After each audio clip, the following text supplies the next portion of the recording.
Itu kami daripada kumpulan DREF Junior No Sweet Without Sweat. Kumpulan kami hari ini akan membentangkan dua produk. Yang pertama adalah RNP, iaitu Read and Payment Machines, dan yang kedua adalah QR Access. Kumpulan kami terdiri daripada 3 orang. Saya Muhammad Rizwan Bezul Syam. Saya Nak Afita Bersani. Saya Nak Azina Natasha. Next.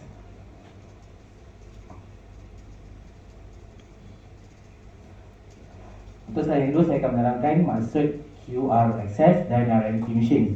RNP Machines adalah Read and Payment Machines, iaitu mesin pembacaan untuk pembayaran cukai taksiran, kompaun, denda, sewa dan dewan dan sebagainya untuk warga Ampang Jaya lah.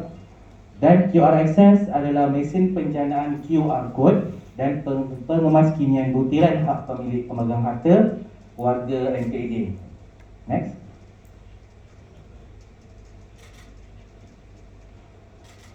Slide yang ketiga ni adalah untuk QR Access.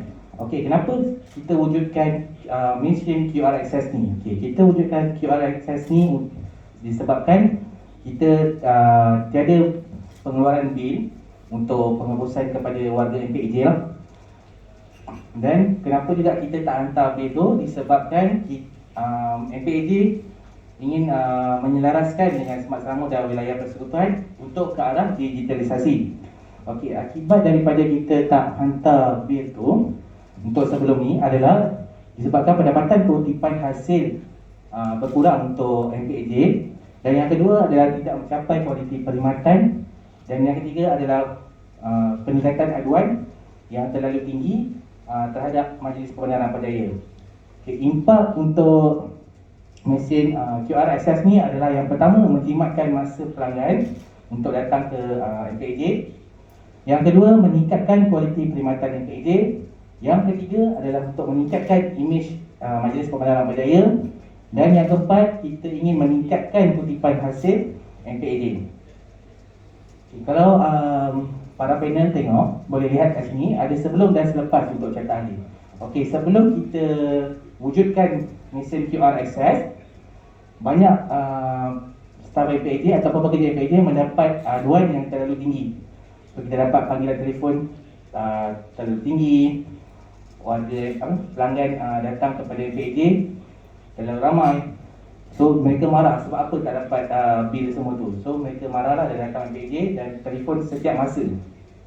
Selepas kita wujudkan mesin QR Code ni, tengah sikit.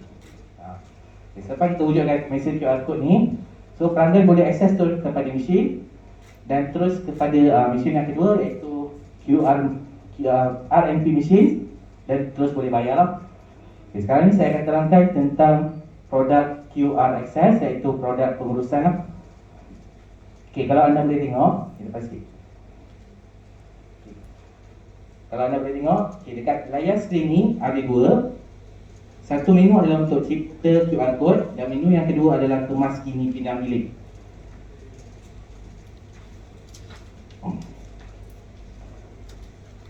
Okay, untuk menu yang pertama adalah untuk menu QR Code lah.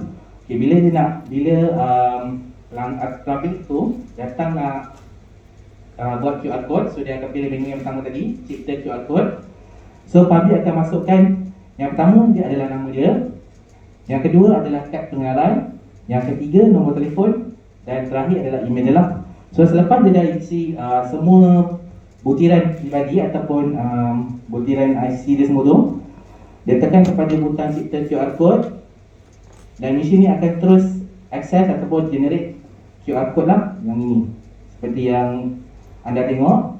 So public boleh pilih sama ada dia nak simpan melalui email ataupun hantar kepada mesej je lah. So bila tekan kepada mesej tu, dia akan hantar kepada nombor telefon yang public masukkan tadi. Kalau email, dia akan hantar kepada email yang dia masukkan tadi jugalah. Dan QR Access ni kita boleh simpan untuk jangka masa yang lama sebab dia adalah menggunakan butiran peribadi dia sahaja. Kalau katakan dia ada tukar butiran peribadi, so dia boleh datang ataupun akses kepada MPAJ untuk buat QR Code yang barulah. So ni adalah butiran yang dia dah isi tadi tu. Minta maaf. So untuk yang layar kedua ni adalah untuk menu yang kedua, iaitu pindah milik harta lah, alamat harta. Katakan kalau dia pergi dekat RMP machine, contoh RMP machine.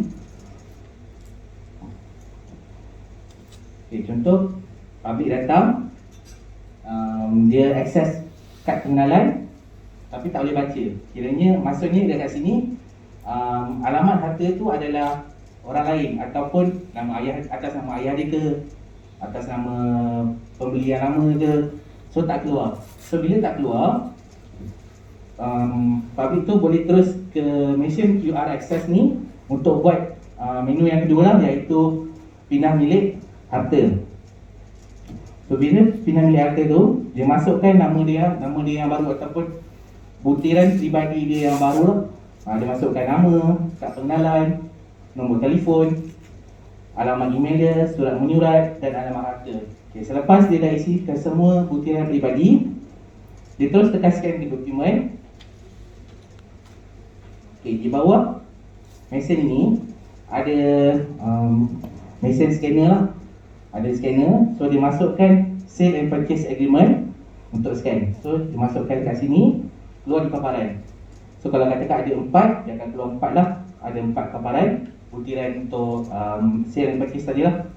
Selepas dia dah scan kesemuanya, tekan kemas kini, dan layar skrin tu akan keluar sekali lagi dia punya butiran peribadi dan juga file yang dia telah scan. Selepas tu dia just tekan berjaya kemas kini.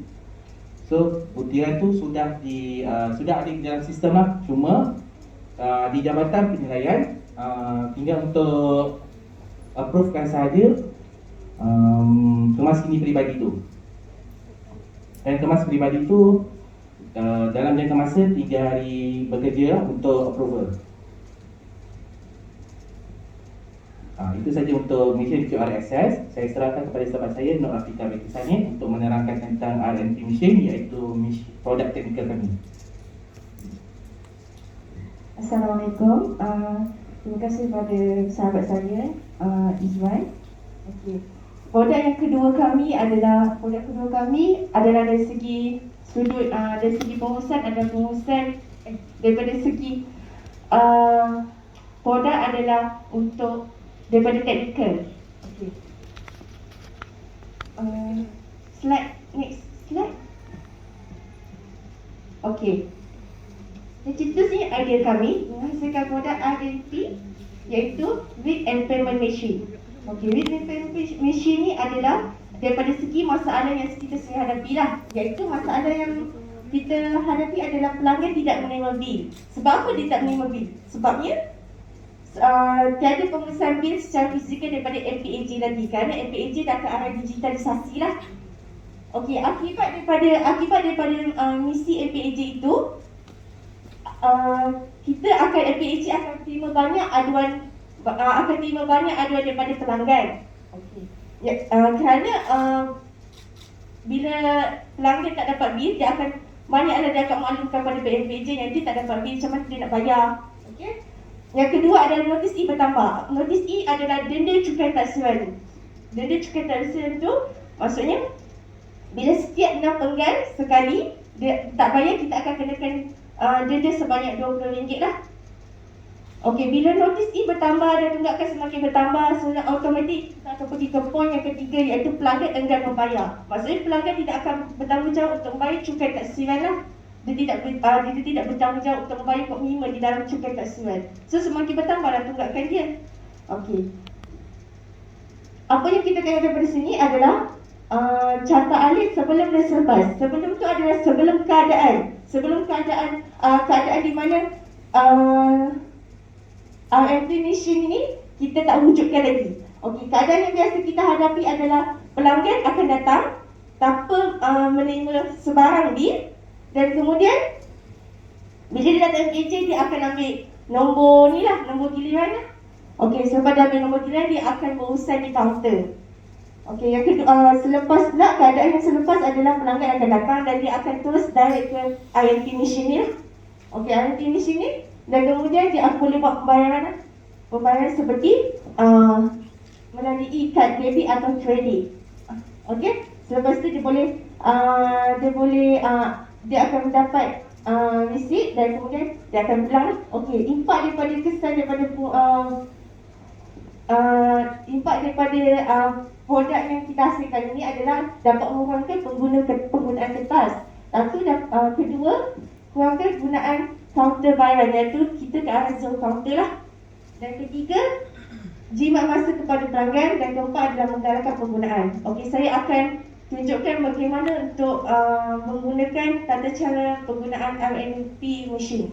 Okey, saya sebagai pelanggan, saya datang ke MPAJ tanpa sebab kita dah tak ada terima bil, pelanggan dah tak terima bil. Kita datang ke MPAJ dan kemudian kita pergi ke RMP machine ni. Okey, dia akan menunjukkan RMP machine ni bukan dia sebenarnya dia fokus kepada kita fokus kepada IC tu boleh access terus ke kita punya RMP machine ni lah. Maksudnya RMP machine ni dia akan terus detect terus berkenaan dengan maklumat dan pembayaran urusan di MPAJ lah.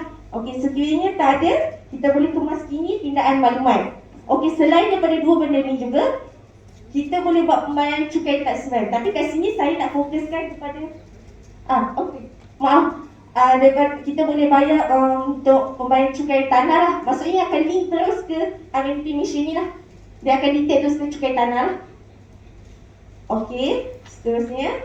Okey, sebagai pelanggan, bila saya masukkan IC ke dalam ke mesin RMP machine ni, dia akan terus terpaparkan maklumat dan segala urusan di MPAJ.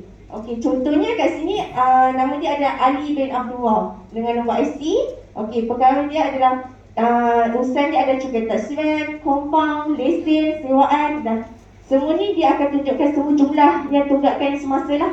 Maksudnya dan kat sini juga kita boleh maklum secara pelanggan. Okey, sebagai pelanggan kita boleh mengambil maklum. Oh, rupanya saya ada kat sini, saya ada tunggakan sebanyak ini di MPAJ. So saya tak perlu nak buat sewakan di dalam di setiap jabatan lah. Untuk apa urusan untuk urusan kompaun ke, lesen ke, sewaan. Okey? Okey, saya sebagai pelanggan, saya boleh bila saya nak bayar, saya boleh pilih sama ada tunai ataupun debit ataupun kredit. Kad kredit ataupun kredit lah. Okey, kalau saya nak bayar melalui kad debit atau kredit, saya boleh wave atau pin lah kat sini. Okey, kalau kita nak bayar melalui tunai, kita boleh pergi ke sini lah. Kita boleh masukkan tunai lah. Okey, selepas itu akan keluar transaksi RMP berjaya kat sini lah. Transaksi dia lah. Okey, kita dah nampak semua ni. Lepas tu nanti akan ada keluar sila ambil resit. Kita nak resit ataupun tidak. Contoh saya cakap saya nak, saya tekan kat sini nak, saya tekan kat sini ya. Dan akan keluar resit lah. Saya akan ambil sebagai rujukan lah. Tapi kebiasaannya pelanggan akan ambil lah sebagai untuk rujukan mereka lah.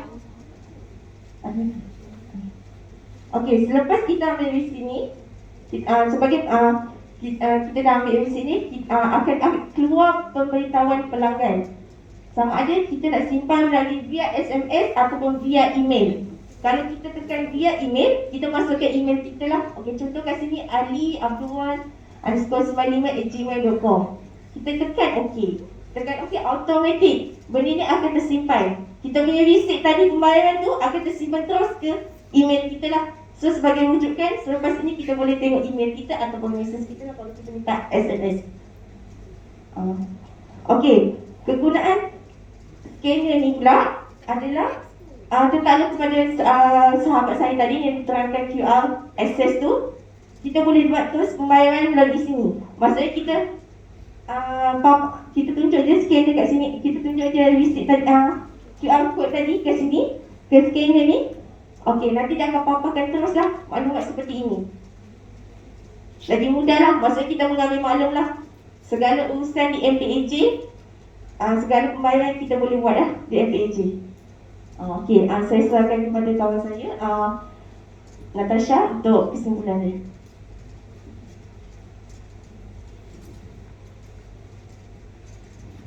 Okey, kesimpulan daripada mesin yang kita wujudkan ni adalah Matlamat penghasilan produk inovasi MPEJ pada ketika ini adalah selaras dengan visi Kerajaan Negeri Selangor untuk menubuhkan smart state dan juga visi Kerajaan Persekutuan untuk memaksimalkan digitalisasi dalam sistem penyampaian perkhidmatan kepada pelanggan. Adalah diharapkan inisiatif dari kami ini akan dapat membantu merealisasikan harapan negeri dan negara ke arah kehidupan yang lebih lestari dan produktif. Itu sahaja. Terima kasih.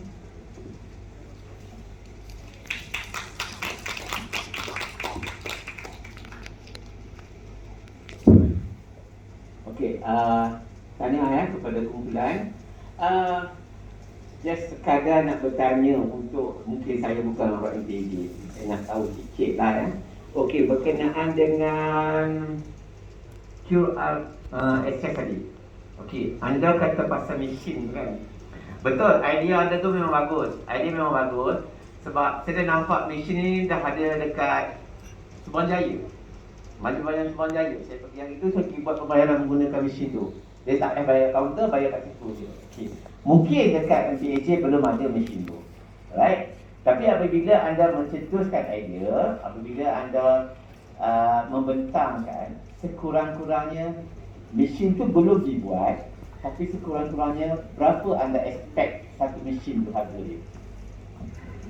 Satu mesin tu kami menjangkakan dia punya harga di dalam lingkungan 7,000 ke 11,000 lah Untuk satu mesin. Okey.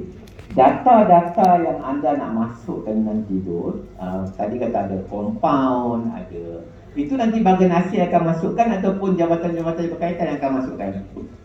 Kita akan linkkan mesin QR access tu dengan sistem yang sudah sedia ada di MPAJ, iaitu ICOM dan EBBT. So dia akan link ke situ, maksudnya tak ada jabatan yang berkaitan lah untuk memasukkan data tu. Cuma untuk yang kemas kini pindah milik tu, dia terus akan hantar maklumat tu ke Jabatan Penilaian untuk approval. Okey, so data tu akan terus dimasukkan secara automatik ke dalam mesin tersebut lah. Ya, betul. Okey, 7,000 ke 11,000, bagi anda rasa mana lebih efektif jika kita buat pembayaran melalui telefon saja? Bagi saya lah, sebab kita sekarang ni Malaysia mengalami pandemik COVID-19. Tapi juga kita warga MPAJ ingin meningkatkan kutipan hasil cukai taksiran.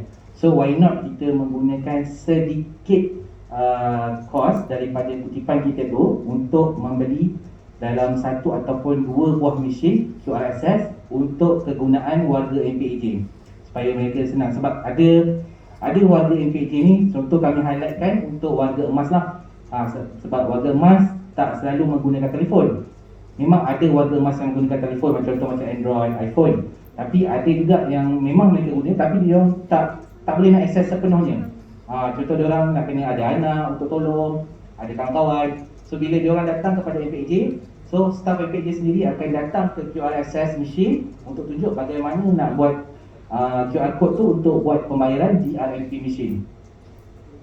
Okey, tu kata kita nak ke arah digital kan? Betul, digital. So sekarang ni MPAJ dah ke arah itu. Alright. Tujuan digital ni kita nak mengurangkan kehadiran pelanggan kita ke MPAJ, contoh ke permis-permis bayaran. Betul. Adakah anda akan mencapai maksud tu kalau anda menggunakan mesin ni? Kita akan mencapai objektif itu disebabkan MPAJ ada menggunakan juga ICOM, tapi ICOM ni lebih kepada orang muda lah. Bagi saya ICOM ni lebih kepada orang muda disebabkan warga emas ni dia orang kata bukan susah nak gunakan telefon, mereka tak tahu nak akses banyak untuk telefon ni.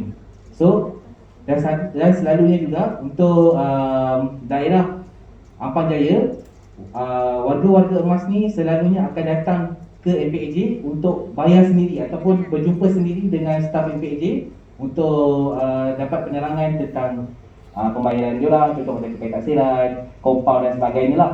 Jadi kami menggunakan satu produk pengurusan ni, QR access ni, supaya mereka boleh menggunakan QR code itu untuk jangka masa yang lama lah. So mereka boleh simpan, so bila mereka datang terus kepada QR access, terus kepada RMP machine, guna scanner tu untuk scan QR code sahaja. Okey. Terima kasih banyak. Terima kasih ya. Sama-sama. Itu saja.